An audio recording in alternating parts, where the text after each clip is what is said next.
To a story that made international headlines in 2001, a mom went missing and her husband fled the country. Well, since then, Auburn Hills Police have been working to find answers for the woman's family. Today, their effort brought them to a Coney Island in Detroit. 7 Action News reporter Kim Russell on what officers did there.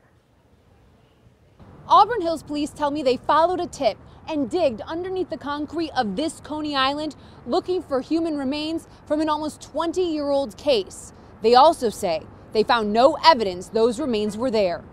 The FBI, Michigan State Police, and Auburn Hills Police gathered at Galaxy Coney Island in Detroit to dig in the basement for human remains. We have learned they were searching for the body of Rita Gjergjaj. This is a look back at a 2011 piece 7 Action News did on the investigation into her 2001 death. The prime suspect, her husband, Kola. The night Rita vanished, she thought she was going to meet her ex-husband and her children at the Auburn Hills Showcase Cinemas. But police say the 30-year-old mother never saw her kids that night, and Rita was never seen again.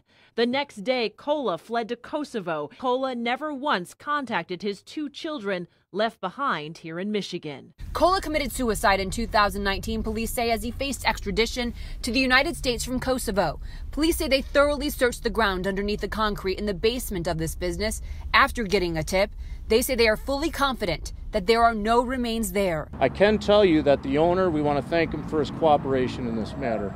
He was cooperative today during this process, and at this time I can confirm that there's been no remains here found at the restaurant. Relatives of Kola Gjergjaj own this Coney Island. I spoke to a man who was 17 when his Aunt Rita, who he loved very much, went missing. He helps run the business with his family. He says they knew nothing would be found, but they cooperated with investigators. I want closures for everybody. So like I said, she has 2 young kids, which I love very much, and I want them to know what happened, but I don't have the answers for them, nor does a lot of my family. We don't have the answers for them. Again, I want to be clear, Auburn Hills Police say they found no evidence that there were ever any remains in this Coney Island and that the family has cooperated. In Detroit, Kim Russell, 7 Action News. All right, Kim.